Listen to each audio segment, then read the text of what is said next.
Good morning, everyone. It's good to worship with you today. That music that you just heard was Trevor Ralston playing Wayfaring Stranger, and that was him on the harmonica and the guitar. And I don't always highlight our worship planners. They like to, remain anonymous sometimes, but this service was planned by Trevor. And the reason I thought I would highlight him is it's his birthday. So if you see Trevor later in the chat rooms or whatever, or text him or whatever, wish him a happy birthday today. And he did a great job with our service this morning. Zoom is having a little bit of trouble this morning. We're staying connected, but sometimes the audio seems to have a few seconds of interruption here and there. And our prep team, some of us experienced that and some of us didn't. So I just wanted to give you that heads up. If you notice that the audio goes out for a few seconds, just hang in there. It seems like it comes back pretty quickly.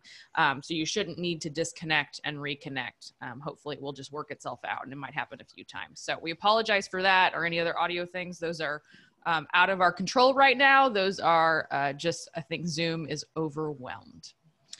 So worship this morning. I am really excited for the teaching time because it's not me. I mean, you'll see me in there, but we are sharing a portion of an interview that I did with Greg Moppins and Mike Elmore and Daphne and Aaron Sajovic, talking about their experience as interracial couples and the ways that... How are you this morning? The ways they have encountered... we've got somebody's mic on. We'll get that fixed. The ways that they have encountered racism in their lives and their marriage, and the ways they work on things themselves. And so we spent a good hour and a half chatting, and we're bringing you just part of that conversation today.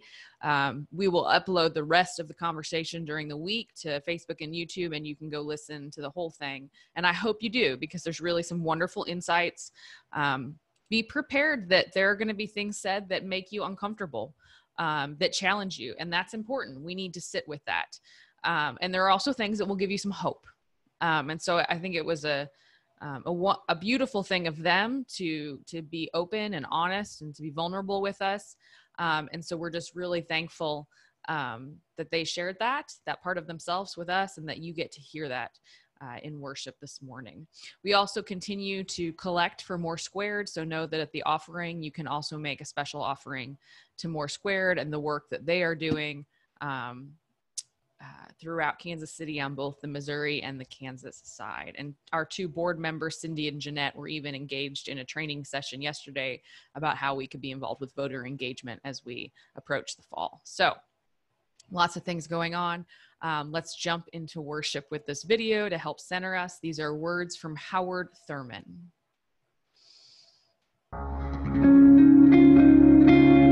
Lord, Lord, open unto me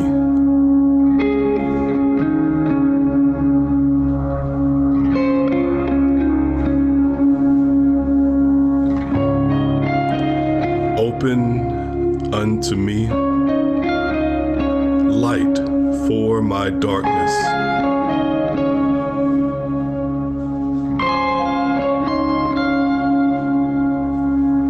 Open unto me courage for my fear.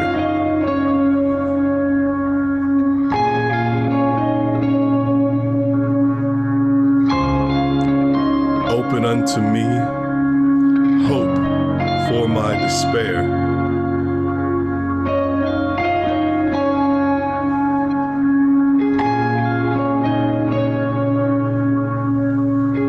Open unto me peace for my turmoil.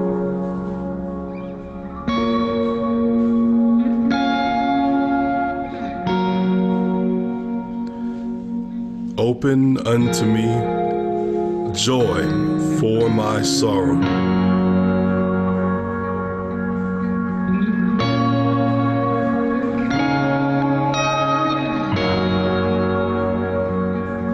Open unto me strength for my weakness.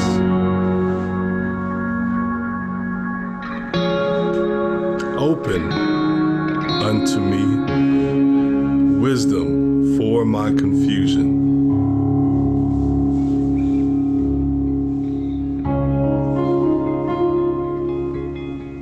Open unto me forgiveness for my sins. Open unto me tenderness for my toughness.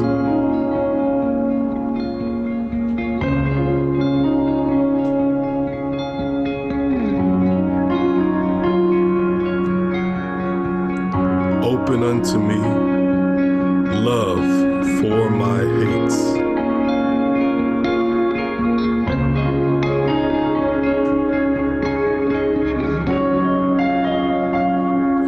Open unto me thyself for myself.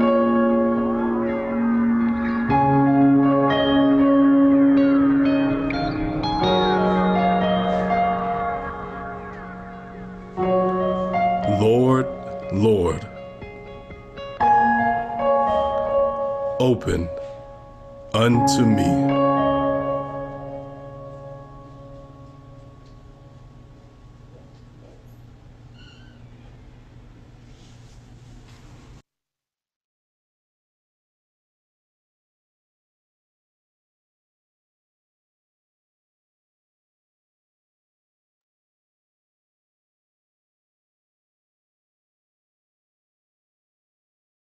Hebrews 10, 24 and 25. New Revised Standard Version. And let us consider how to provoke one another to love and good deeds, not neglecting to meet together, as is the habit of some, but encouraging one another, and all the more as you see the day approaching. Common English Bible. And let us consider each other carefully for the purpose of sparking love and good deeds. Don't stop meeting together with other believers, which some people have gotten into the habit of doing. Instead, encourage each other, especially as we see the day drawing near. The Message. Let's see how inventive we can be in encouraging love and helping out, not avoiding worshiping together as some do, but spurring each other on, especially as we see the big day approaching.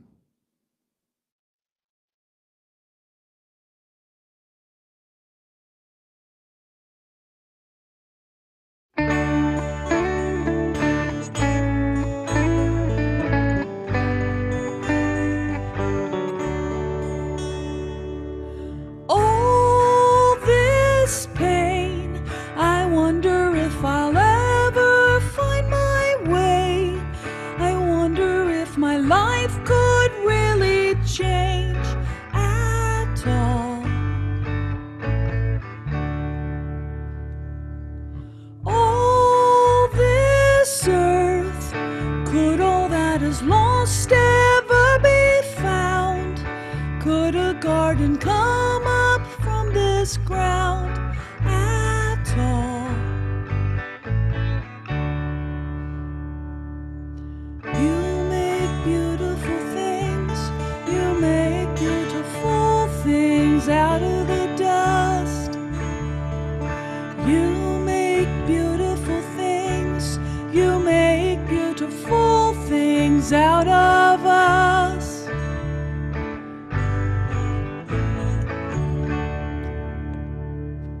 All around, hope is springing up from this old ground. Out of chaos, life is being found in you. You make beautiful things, you make beautiful things out of the dust. You make beautiful things, you make beautiful things out of us.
things out of the dust.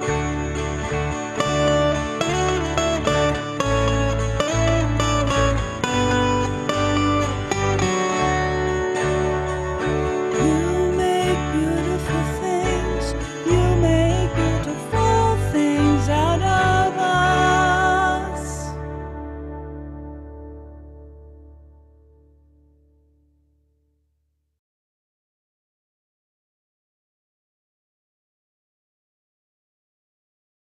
Coming Forth into the Light by Susie Kasem.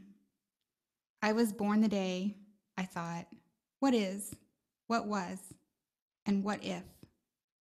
I was transformed the day my ego shattered and all the superficial material things that mattered to me before suddenly ceased to matter. I really came into being the day I no longer cared about what the world thought of me, only on my thoughts for changing the world.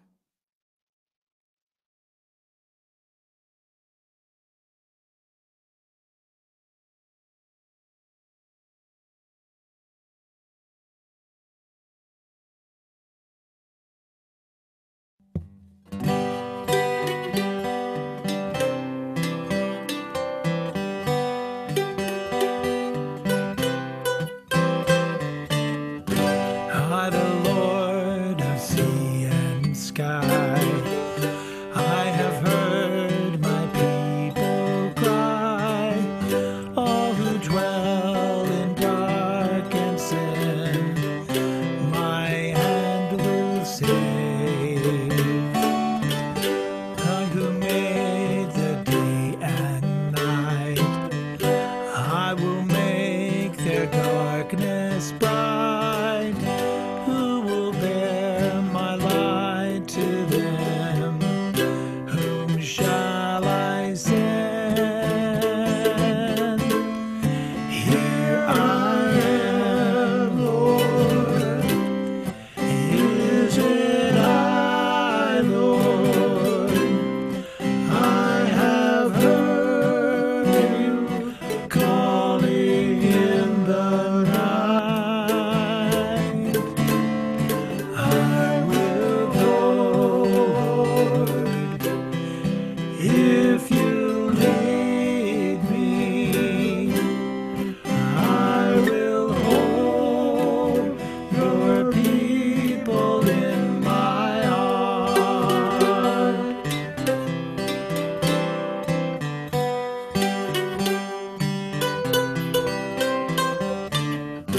I, the Lord of snow and rain, I have borne my people's pain. I have wept for love of them. They turn away. I will break their hearts of stone, give them hearts for love alone. I will speak my word to them. Whom shall I send? Here I am, Lord. Is it I, Lord? I have heard you calling in the night. I will go, Lord, if you lead me. I will hold your people in my heart. I, the Lord of wind and flame, I will tend the poor and lame. I will set a feast for them. My hand will save. Finest bread I will provide, till their hearts be satisfied. I will give my life to them. Whom shall I send?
As we turn to the time for our offering, I don't need to remind all of you that these are such special times.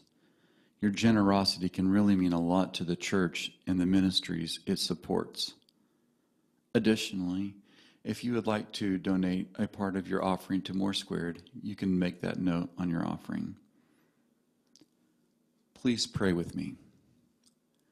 God, you have blessed us in so many ways. Please take this part of our blessings that we return to you and make them blessings for others. Amen.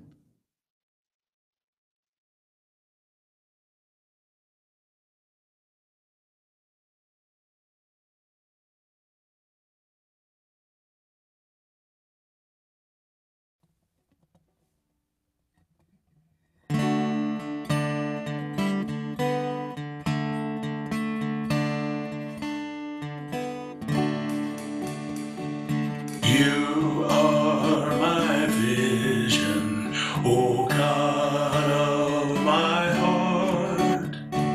Nothing surpasses the love you impart. You are my best on my day or my night. Waking or sleeping, your presence my life.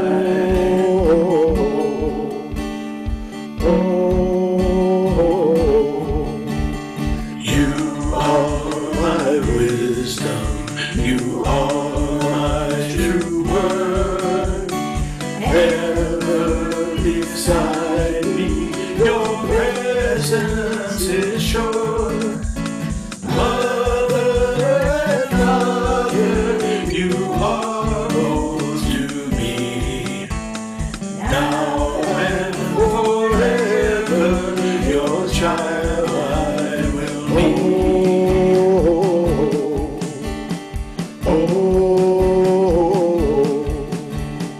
Riches I need not, nor life's empty praise. You're my inheritance now and always. You and you only are first in my heart. Sovereign of heaven, my treasure you hold.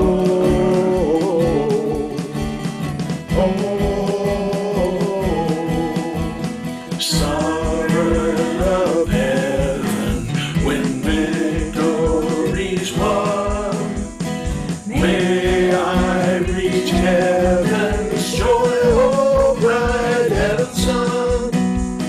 Heart of my own heart, whatever befall, still be my vision, O ruler of all.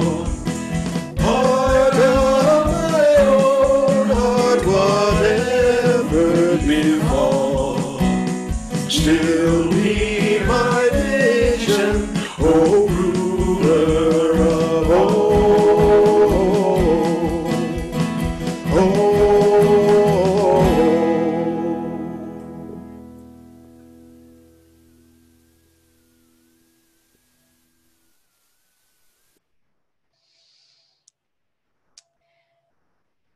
All right, so we are at the moment for the video of our dear friends Daphne and Aaron and Greg and Mike to share with you their experience as interracial couples and their experience with racism and the ways they find hope still, and how we as a congregation can continue to move forward. And so I hope you will open your minds and your hearts and to what they have to say, and to sit with some of the discomfort and all of that. The scripture you heard earlier from Vance and Kelly, we gave you 3 versions for a reason, and you may not have caught it. And so I want to emphasize just the beginnings of each of those versions and why I chose it. It says, "And let us consider how to provoke one another to love and good deeds. And let us consider each other carefully for the purpose of sparking love and good deeds. Let's see how inventive we can be in encouraging love and helping out. I was struck by the different verses and the different words that were used to provoke, to spark, to encourage and be inventive. I hope that what you hear today provokes you. I hope that it sparks you. I hope that it encourages you towards love and goodness. Here we go. Hey, Crossroads, we are coming to you from the homes of Aaron and Daphne Sajovic and Mike Elmore and Greg Moppins, and want to talk to them about their experience with racism in their life. Daphne and Aaron, how long have you all been together? We got married in '04, so that makes 16 years married. We dated several years before that, but basically we've been together about 20, and then knew each other as friends even before that. Oh. So it's 20 plus at this point. We have been together for 26 years. We met in 95. Yeah. So 26 years, 25 years. Jumping off, and I realize this is kind of a broad question and we'll get a little more specific. But just in a few sentences, how would you say that racism has impacted your relationship as a couple? Well, when I was wanting to date, I put ads in the pitch, and I met a bunch of guys that way. I found it was a good way to meet people, but it hadn't worked out. And one point, I went to a bar to meet a guy, and as I was sitting there, he said, someone walked up to me, a black guy, and said, "Why didn't you think it might be me?" And just because I'm a black guy, and I said, "Well, no, there are about 20 other guys in the room. I didn't pick anyone out." But he was the first guy. Of course, I didn't date him, not after a deal like that. But I met another guy, and I knew I was attracted to black guys. But I was feeling the burden of having come out to my church and come out to my family, and just was like, I don't know if I can do an interracial marriage on top of all of that. Mm-hmm. They're dealing with a lot. Mm-hmm. I totally thought you were going to say that Greg was the one that came up to you and said, "Why didn't you think it was me?" That would have been perfect. And 20 years later, here they are. What about you, Greg? How would you say racism has impacted your relationship with Mike? I can honestly say, and I sometimes feel a little embarrassed to say, that it really almost hasn't. And I think in large part, it's because of the people that we surround ourselves with and the people that we've been fortunate to be connected to.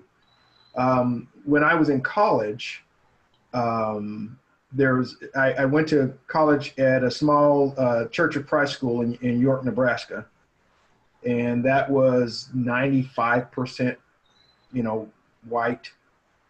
And so this was at a time where I was still trying to not be gay. And so there was a girl that I dated who was obviously white because that's what was available. And we were friends. We enjoyed our company. so at one point, fast forward years later, this was a girl that I had introduced my parents to. And it was right after my mom had passed away. And, you know, I'm having breakfast with my dad, and dating somehow came up. And this was not long after I had met Mike. And so I'm kind of going through the process of coming out to my dad. And, you know, he says, well, I want you to be happy, but, you know, I'm just glad that you didn't stay with that white girl. I don't know if I could deal with that. And I was like, well, we should talk. So for me, it has always been the decision, of what is going to be less offensive when sharing my relationship with people. Is it going to be less offensive that I tell people first that I'm in a relationship with a white person, or that I'm in a relationship with a same-sex person? You know, and so it's almost like give them the small pill first and see how they take that, and then maybe you reveal the rest. And so that's always been for me a balancing of, you know, which is going to offend them less. I was going to say, which is a small pill. Well, and it depends on the person. That's what I've always kind of had to deal with is, do I tell somebody I'm dating or I'm married to a guy, or do I tell somebody I'm married to somebody white? Daphne and Aaron, what about you? How has racism impacted your relationship? For me, it has a whole lot to do with my place. As an African-American woman, anyway, you kind of deal with the whole stereotypical, how many children do you have? Are you college educated? Are you articulate? Not articulate. Are you on food stamps? Are you, you know, that's one aspect. When I'm with Aaron, what's interesting is we can walk into a restaurant, and if we walk in together, they will not wait on, there are people that won't wait on me by myself. They will wait until Aaron comes. Or Aaron has to say, my wife and I would like blah. And then they will. So we deal, those things are really odd for Aaron, and he can expound on that more, but for me, it's just angering. So when we have those types of situations, for me, that's really kind of frustrating. Or when people see my name, Daphne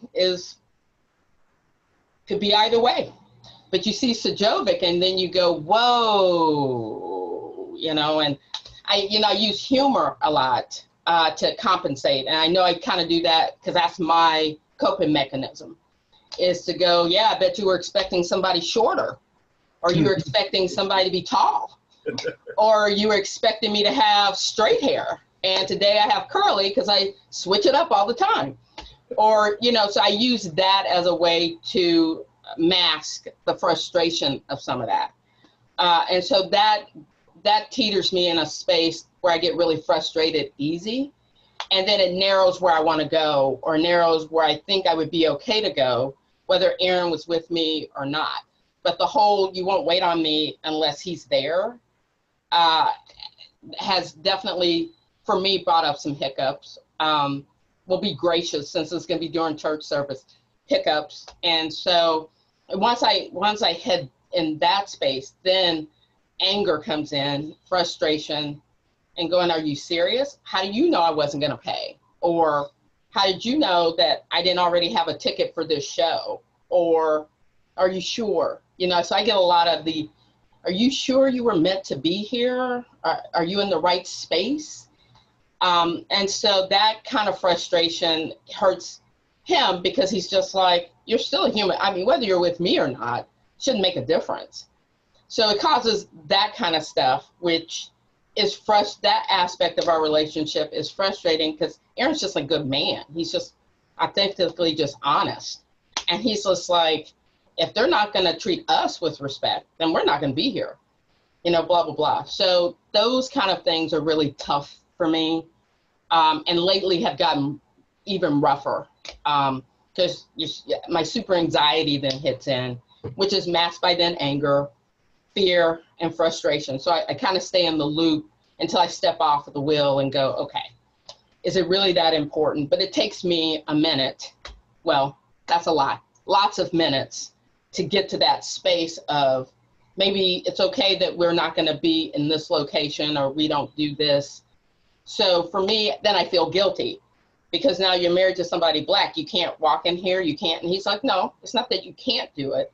We're going to choose not to. If they can't treat us with the same respect, then this is not a place we need to be in, kind of thing. So those are the things, those are my struggles. I've wondered, and I'd love to hear from Greg and Daphne about what do you do when your own spouse says something that's racist? Or, when when you realize that something about their views is racist, and I know that you both have grace for your spouses, but even a lot of us might recognize moments where we've had to talk to someone in our family about something, like me calling out, a family member for something they said that's racist. But in a marriage, that's even, I imagine, harder. So how do you navigate helping your spouse grow, but also, caring for them and caring for you? Because I know it becomes a burden a lot to teach white people how to not be racist or how to be anti-racist, right? We've talked about that. So how do you navigate that? We have been a big couple and big brothers, big sisters. And the little brother that we had was African-American. They had already told us there's 300 African-American males, 0 females. You're going to have a male. And one of the things Aaron and I talked about early on, because he would use the gentleman's name and he would say, that boy. And I had to explain, that is not something you can do. You cannot address him as that boy or little boy. That does not go over well. I'm not saying that I don't understand it, but I said a lot of that comes from the tonality. So Aaron and I talk about tonality a lot. That language can be used in ways that you may mean one thing, but how it comes out is something else. And when you're dealing with Black people, you're going to have to stop and take a Twix moment and really think about it. That I've had to do that my whole life. I went to a predominantly white school most of my life. And I said, I can't tell you that I think the rules are fair. But for me and for myself, I've never had to not play by the rules. White people have informed me from the time I was born where I fit in or where I didn't. So I said, there are just certain times, Aaron, you can't say it in this way. You can't use the N word. And even though it's in a song, like I don't care if Kanye West is saying it 18 times. If you're going to be with a group of Black people, even if they're saying it as soon as you do, all bets are off. Even with his background and his upbringing, coming up through the Ozarks and being in the Southern Baptist ministry and all that kind of stuff, I have not witnessed a whole lot of questionable things that I would consider, hey, that's being racist. But it is, and especially here in the last couple of years, and especially in the last few months, there are some things that I feel like I can kind of let slide and go, okay, I know him. And if it's just between the two of us, I feel like, okay, I know what he meant and it's no big deal, versus when he's around my family. So we early on kind of talked about, hey, you can't call my nephew that, or, you don't try to be the cool white guy. And the N word is not big for me. And, or his family. For most of my family, it's not something that is, I have some relatives that use it, but even them I will call out. And so that's not a word that I've ever heard come from Mike. But for example, there was a show that he was watching about a kid that was grown up, discovered he had superpowers, and he would always talk about how much he liked this show. And every time he described the show, he would say, and the main character is this little black boy that has superpowers. And finally, I had to say, why is it important that it's a little black boy? Why do you have to say that? Well, he is. And it's like, but why does that make the story any different? And so depending on who you're talking to, whether it's a white person or a black person, you know, you're putting an interpretation on this character in this story that's completely unnecessary. It's a little boy. He's a 9-year-old boy, and why can't it be that? Why is it important that he's a black boy to make this show great? Yeah. And so I think, you know, over time, especially in a longer term relationship, you learn that what I say is not to hurt you. What I say is not to hurt me, you know? And so it doesn't seem like a big deal, but every time I hear you say that, it bothers me. And so I would like you to not say that, you know, and it's not a big deal in most cases, except that it just sounds to me like a hurtful term, and it's not necessary. So let's just not do it. I think that's a great way of putting it. It's not, I don't say this to hurt you, but so as to not hurt me. And I mean, I think that's what we would all want in a marriage, right? Is to be able to say, can you not say that or do that? Because it, you know, I'm not trying to make you feel bad about your behavior or your language, but it hurts me. We are in a really, really ugly time right now. We have some church members who lived during the civil rights movement, and some of us that were born, you know, right after, or some of us a little later. And so for some of us, this is in the face and something we haven't seen before. We've only read about in history books. And the truth is, it's been there. It's just on people's front lawns right now. It's not hidden behind closed doors. And people are responding, and that response of anti-racism is only rising the level within racism, right? There's a pushback. And so I know that you all have faced hard days. And so how do you as a couple, or where do you find hope right now? Where do you find hope? Well, the simple, cheesy answer is places like Crossroads. But it's beyond just Crossroads as a church. It's the ambition, the desire of the people there to make a change within themselves. And that there are a lot of folks that pay lip service to the movement. There are a lot of people who say, "Oh, that's horrible." And you know, if I'm being honest, I have done that. There's a lot of indignation that I have had that I have not acted on. And so, but to see the desire of folks at Crossroads to actually go to protests, to show up at marches, to show up on truce, to show up with the mothers who have lost sons or children to violence. But I also see hope in our families. Not only have they accepted both Mike's children and his brothers, his extended family accepted me as Mike's husband. And, you know, for us, there's the added layer of, you know, not only is it an interracial couple, but, you know, they had to grow into, you know, Mike is now with a guy. And my family, not only my immediate family, but my extended family is mostly here in Kansas City. So aunts and uncles and cousins, and, you know, my dad's wife is still with us, and she still to this day, even though my dad passed 4 years ago, calls us her sons.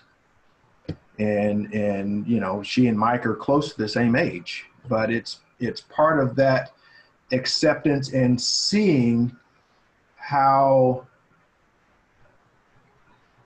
the world can be just through our families, and how people can be allowed to live together and love each other, and just be, and still be family.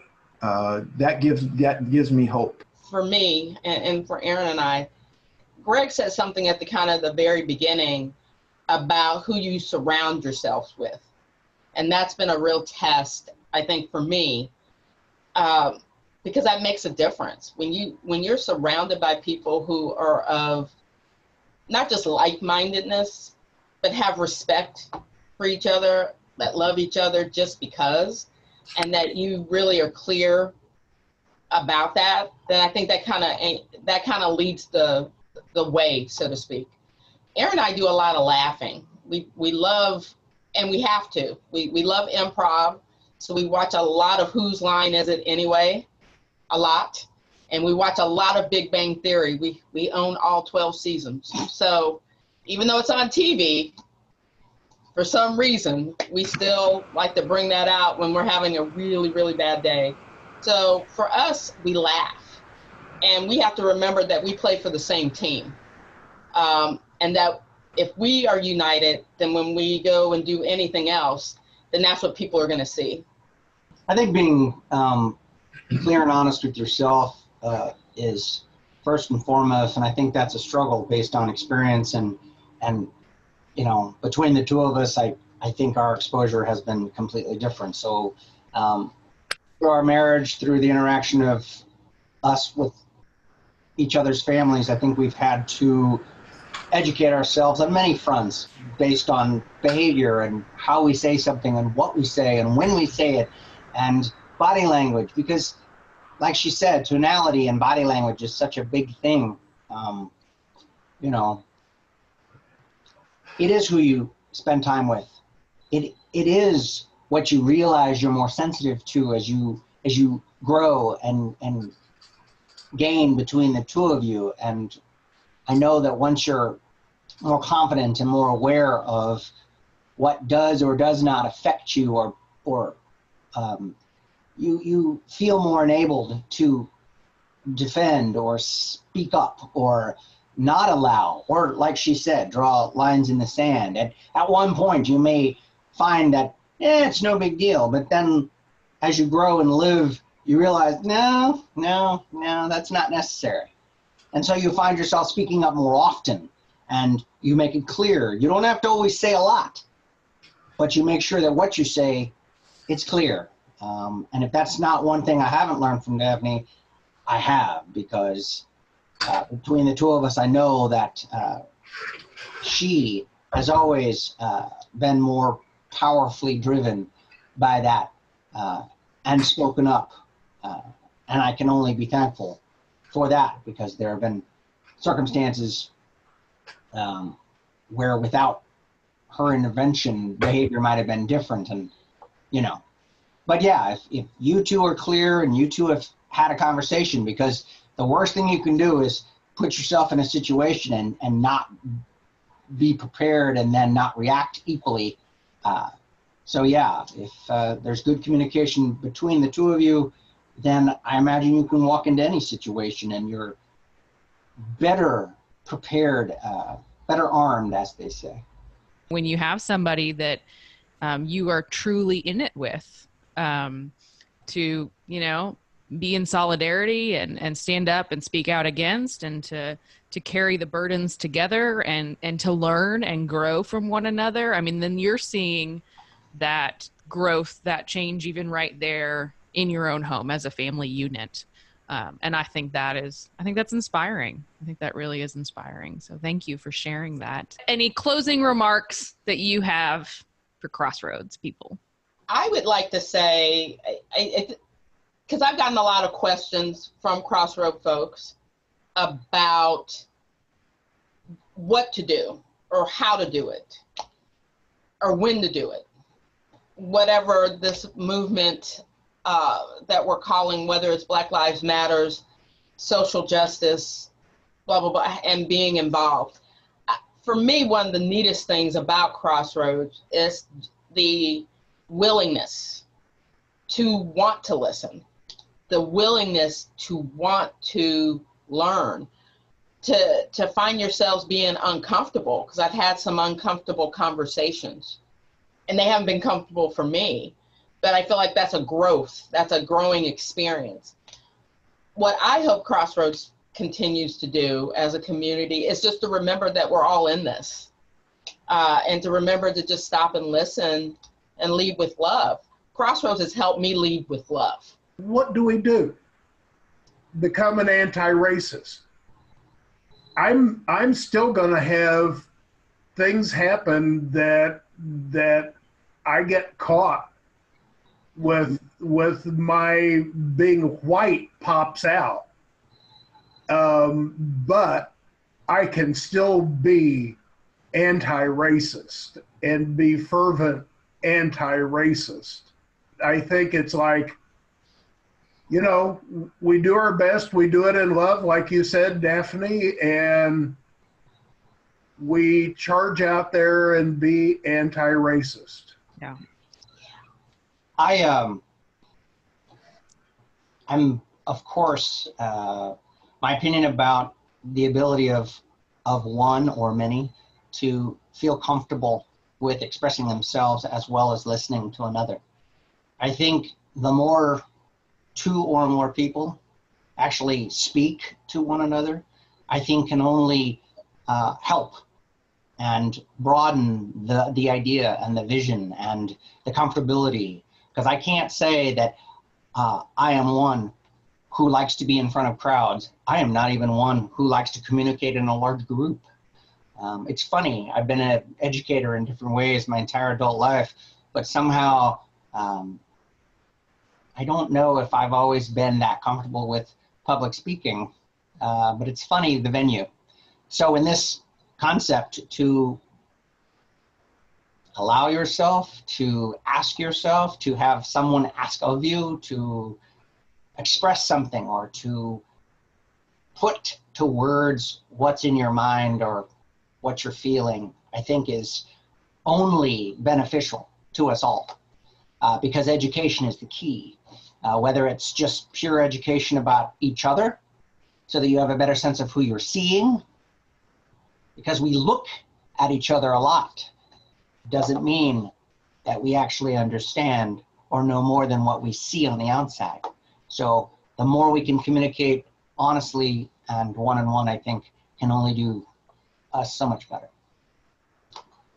Try to boil this down to three things that I have on my mind.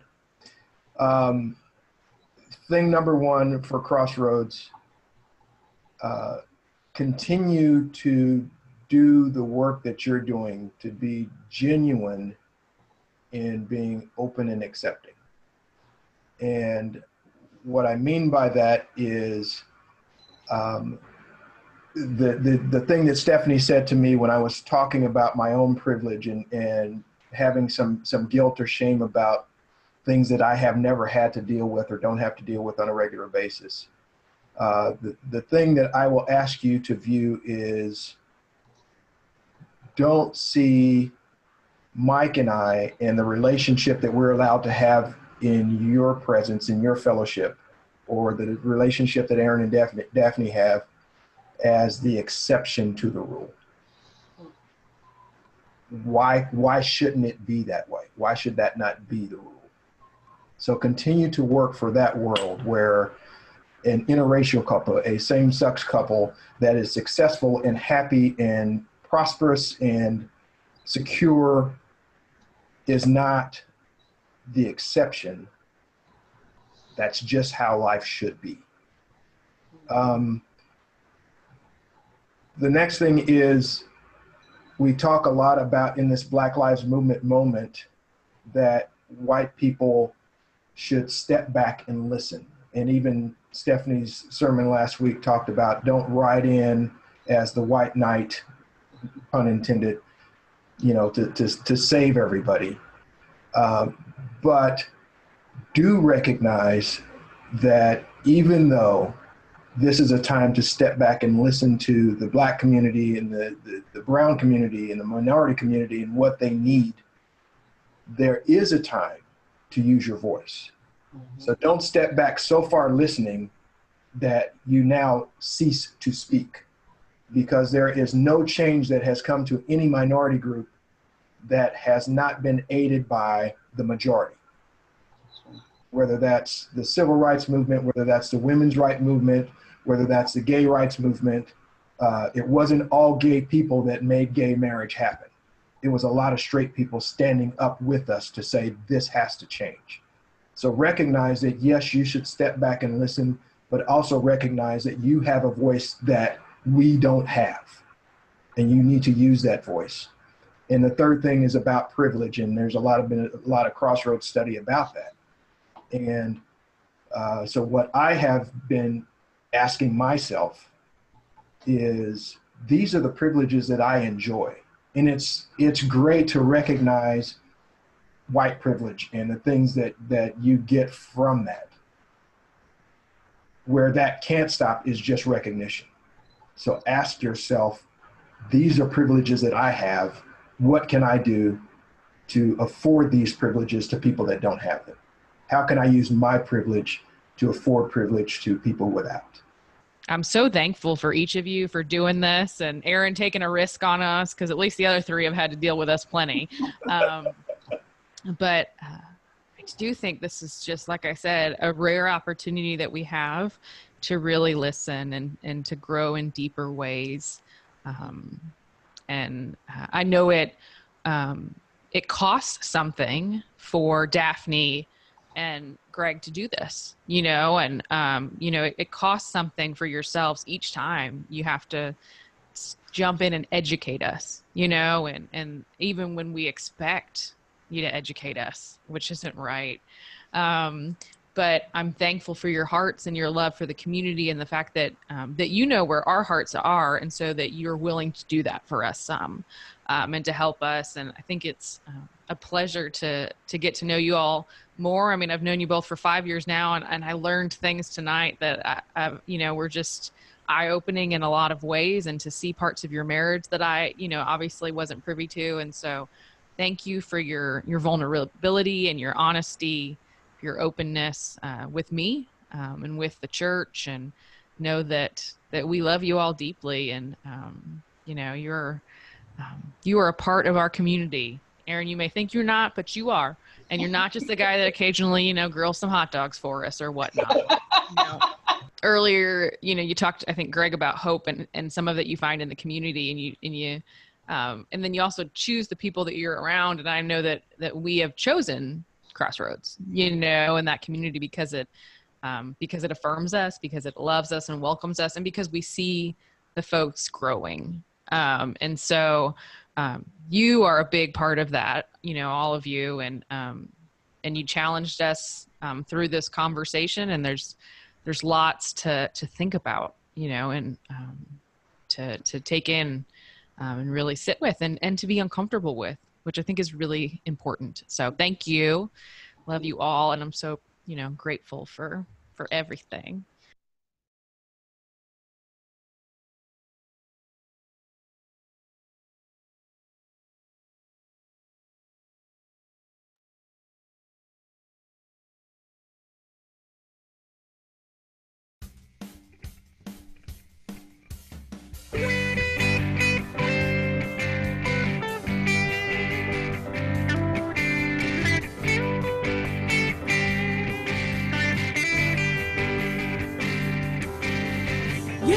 Keep the fires burning.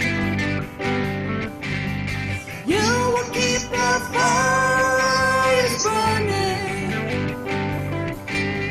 You will keep the fires burning. You will keep the fires burning. We're standing on a desert of dry bones, but still we see your life, walking through the valley of shadows, but holding on to light. And we're waiting on you, God. trust, trust in who you are. God who keeps our fires burning, burning through the darkest night. See the hope in our hearts, the faith in our eyes. You can move the highest mountain, you can keep our dreams alive. You're the joy of our hearts, and you're the fire in our eyes. We're standing in the desert of dry bones, but still we see your light. Walking through the valley of shadows, but holding on to light. And we're waiting, waiting on you, God. And our hearts will trust, trust in who you are.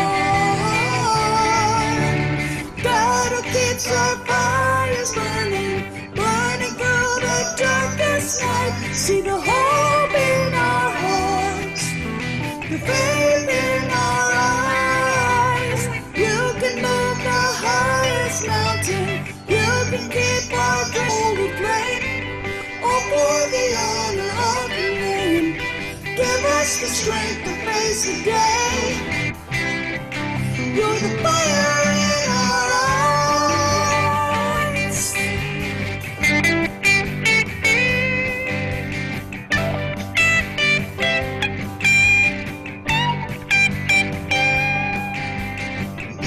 Keeps our fires burning, burning through the fire in our eyes.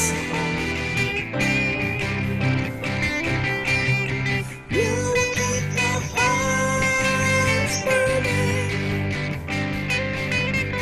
You will keep the fires burning. You will keep the fires burning. You will keep the fires burning. You will keep the fires burning. You will keep the fires burning.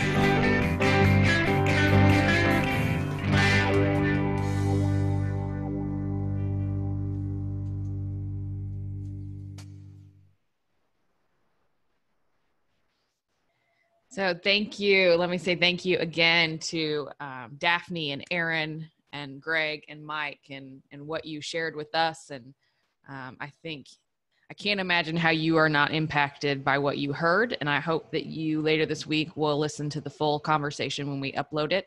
Also, thank you to Madeline, who did our editing work and did a great job on that. We are blessed to be able to have this time to really listen. We committed, but of course it is not the conclusion to our work. But we also have a special video next week in worship for you that will bring to you the voices, peek photos of that work that we've been doing, filming in the sanctuary. And I'm really thrilled with how it's coming together, and it's very impactful. So our logo, so I'm glad to have that here at the house with me to draw us together in worship. And I also realized that I needed to bring home my Crossroads mug. So if you've got one, it's a great time to break it out. We're together and worshiping in this way and caring and loving one another. One more thing that I want to announce, which is about the 30th, the last Sunday of August. It is a fifth Sunday. Our last fifth Sunday was right as the pandemic started. And so we were kind of struggling to figure out what to do.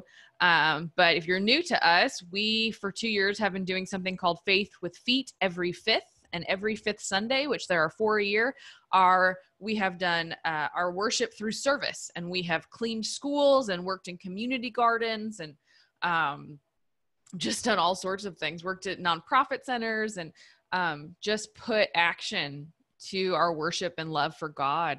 And so it's hard to do that right now. And so we're going to do something a little different on the 30th. You probably read about it in the newsletter. We're going to worship here for about 30 minutes. And then we're going to ask you on that Sunday to do something, to go out and do something. It might be visiting with a church member who isn't able to join us online. It might be something that you do inside where you're on the phone with people checking in, and superficial relationships, so that you may seek truth boldly and love deep within your heart. May God bless you with God, the supreme majesty and our creator, Jesus Christ, the incarnate word who is our brother and savior, and the Holy Spirit, our advocate and guide, be with you and remain with you this day and forevermore. Amen.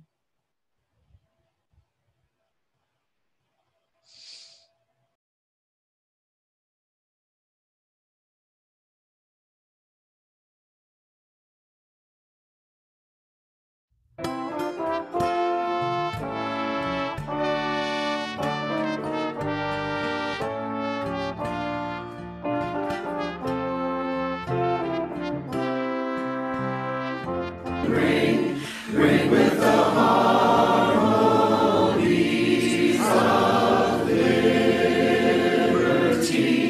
Let our rejoicing rise high as the listening skies.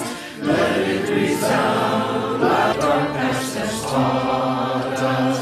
Sing a song full of the hope that the present has brought.